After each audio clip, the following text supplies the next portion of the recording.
E na semana passada foram publicadas no Diário Oficial mudanças para o maior rigor no pagamento de aposentadorias por invalidez e no auxílio-doença, ambos pagos pela Previdência. Nos casos de auxílio-doença, haverá maior controle nas perícias médicas.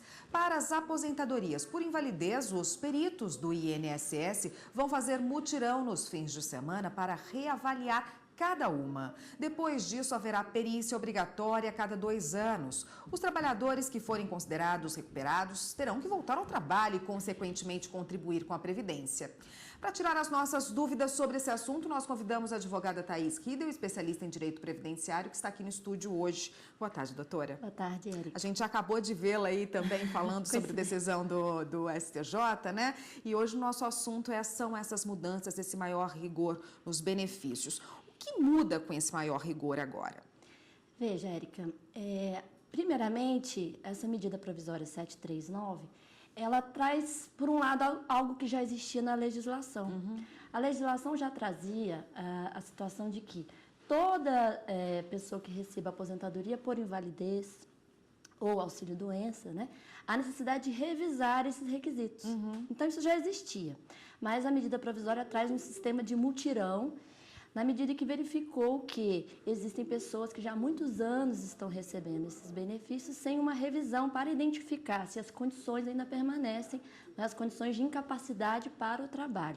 E, por outro lado, mexeu, sim, numa situação de carência, que é uma quantidade de contribuições sem atraso que o segurado tem que ter para fazer jus a determinados benefícios. Então, foram esses 2 aspectos principais aí nessa nova legislação. Vamos explicar direitinho. Por exemplo, como que funciona? Uma pessoa pede aposentadoria por invalidez porque ela está com uma incapacidade, mas essa incapacidade pode ser temporária e pode ser permanente, é por isso? Isso, veja bem. Aquela pessoa que contribui para o sistema previdenciário, ela está protegida contra alguns riscos. O risco doença pode gerar uma incapacidade para o trabalho. Então, como a pessoa não consegue trabalhar, ela estaria sem renda. Então, vem o benefício auxílio-doença, para quem está incapacitado temporariamente ou parcialmente para o trabalho, e aposentadoria por invalidez, aquela pessoa, e aí tem que ter constatação, em ambos os casos, por perícia médica, que há uma incapacidade total e permanente para o trabalho. Porém, esses requisitos, como a medicina evolui, não é? E há a possibilidade de cura, tem que ser revistos aí de tempos em tempos. Por exemplo, uma pessoa que está já recebendo o benefício da aposentadoria por invalidez, ela pode perder esse benefício e ter que voltar a trabalhar? Sim. Provavelmente ela vai receber uma cartinha pedindo para que ela compareça a alguma agência do INSS para fazer uma nova perícia. Essa nova perícia, que é feita por perito médico, vai verificar se permanecem as condições de incapacidade para o trabalho. Se a pessoa for detectada, a pessoa que está nessa situação, que a incapacidade dela acabou, que ela teve alguma cura e que ela pode voltar a exercer a profissão, o trabalho, o emprego que ela tinha, ela volta para o mesmo emprego onde ela estava quando ela foi aposentada ou não? Vai ter que buscar uma nova colocação no mercado? Não há essa garantia, Érica, somente se ela tiver tido alguma situação acidentária. Se houve ali um acidente do trabalho, aí sim a legislação garante a ela uma estabilidade no emprego por 12 meses. Caso contrário, não há essa garantia no emprego.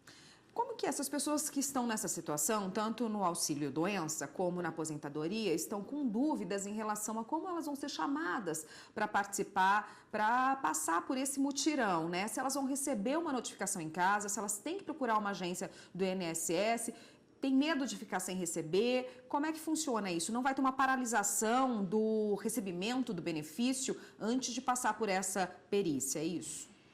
Tem 2 situações. As pessoas que já estão aposentadas por invalidez, o governo informa que não irá cortar simplesmente, mas que as pessoas podem ficar calmas, que irão receber ali a comunicação para vir fazer a perícia. Agora, quem está com auxílio doença, existe a figura da alta programada. Significa o quê? Que o perito, no momento em que ele aufere os requisitos, né, verifica que está incapaz temporariamente, via de regra ele define um prazo.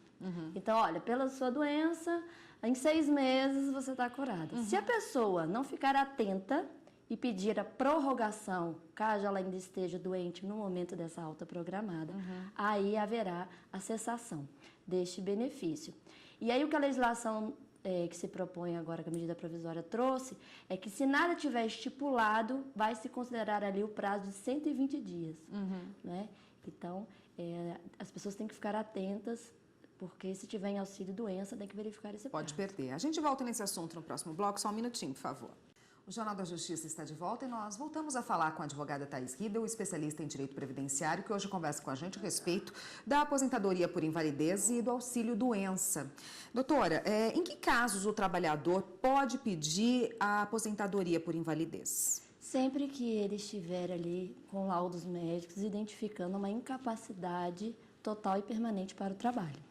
Antes ele deve ter já passado por perícia, ele deve ter pedido esse auxílio-doença para só depois pedir esse benefício da aposentadoria por invalidez? Não há nada que obrigue a passar antes pelo auxílio-doença, não é? Na verdade, a perícia vai identificar se há ou não uma permanência nessa doença. Se for algo temporário, aí ela é encaminhada para o auxílio-doença. Se for identificado que é uma doença que você não consegue prever a cura, aí sim passa para a aposentadoria por invalidez. Mas quem define sempre é a perícia. O que acontece é que, normalmente, a pessoa já se consulta, tem um médico ali que o acompanha, mas necessariamente ela tem que passar pela perícia oficial do INSS. Não bastam apenas os laudos particulares. Doutor, tem alguma diferença entre a aposentadoria por invalidez e a pensão por invalidez? Veja bem, quando a gente fala aposentadoria por invalidez, a mesma pessoa que contribuiu para o sistema, ela se torna incapaz para o trabalho e pede aposentadoria por invalidez. A pensão, o que acontece? Alguém contribuiu, faleceu, tem um óbito. Aí a lei traz a ordem, não é, das pessoas que têm direito, são os dependentes. Nessa ordem dos dependentes, existe lá na primeira classe, cônjuge, companheiro, filhos menores, 21 anos ou inválido. Então, quem tiver nessa condição, aí tem que passar por perícia para identificar se também há incapacidade para o trabalho. Porque se houver a incapacidade para o trabalho, esse filho menor vai ali poder receber ainda a pensão, mesmo tendo uma idade superior aos 21 anos. E uma vez conseguido esse benefício, ele é permanente? Não. Na verdade, na doutrina a gente chama até que tem natureza precária. A qualquer momento esses requisitos podem ser revistos. Exatamente porque pode haver, cada pessoa recupera de uma forma, há mais ou menos uma previsibilidade pelo tipo de doença, mas isso não necessariamente ocorrerá da mesma forma para todos.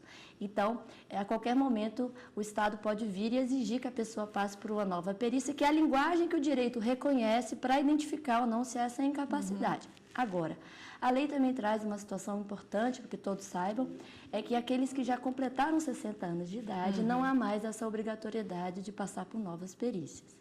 Tá ótimo. E o governo acaba de fixar, né, um prazo para contribuições para o cidadão que deixou de contribuir por algum motivo. Como vai funcionar e como era antes? Então, isso é a famosa carência. Carência é o número mínimo de contribuições sem atraso que o segurado tem que ter para fazer jus a alguns benefícios. Alguns benefícios exigem carência, outros não. Então, o que acontece? Aposentadoria por invalidez, auxílio-doença, a pessoa, para ter direito a esse benefício, não basta só ter os requisitos, ela tem que ter contribuído para o sistema, pelo menos com 12 contribuições, via de regra, salvo se for acidentária, que aí excepciona essa regra. Então, o que acontecia? A pessoa contribuiu, já tem as 12 contribuições, o perito verifica que há incapacidade, ela é aposentada ou sai com auxílio-doença. Isso acontece regularmente, mas às vezes a pessoa ela estava trabalhando, estava contribuindo, e aí ela tem a qualidade de segurada. Se ela sai do emprego e para de contribuir para o sistema, ela, em tese, perderia a qualidade de segurada. Mas o sistema autoriza que ela ainda fique protegida por algum tempo. Via de regra, 12 meses. Então, fui demitida hoje, né, o sistema ainda me protege 12 meses. Não é que eu vá receber o benefício, é que se eu ficar doente nesses 12 meses, eu teria ali a proteção previdenciária. Então, o risco está protegido nesse período. E o que acontece? Às vezes a pessoa já perdeu esse período de graça que a legislação fala, e aí ela volta a trabalhar, volta a contribuir. Vamos supor que no segundo mês ela fica doente. Né? Então, o que o sistema fala? Olha, você teria, o que a nova regra está trazendo? Você vai ter que contribuir mais 12 meses de novo para poder fazer jus ao benefício. Antigamente, o que acontecia? Bastava você contribuir 1/3, então no nosso caso aqui, 4 contribuições, você recuperava a carência. Então ficou mais rígido, não é? E é algo um pouco preocupante, porque as pessoas não escolhem quando adoecer. Pois é, então, tá bom. Obrigada pela participação, esclareceu muito as nossas dúvidas. Eu conversei com Thaís Kidel, que é especialista em direito previdenciário, e conversou com a gente a respeito da aposentadoria por invalidez e o auxílio-doença. Obrigada, doutora. Até uma próxima.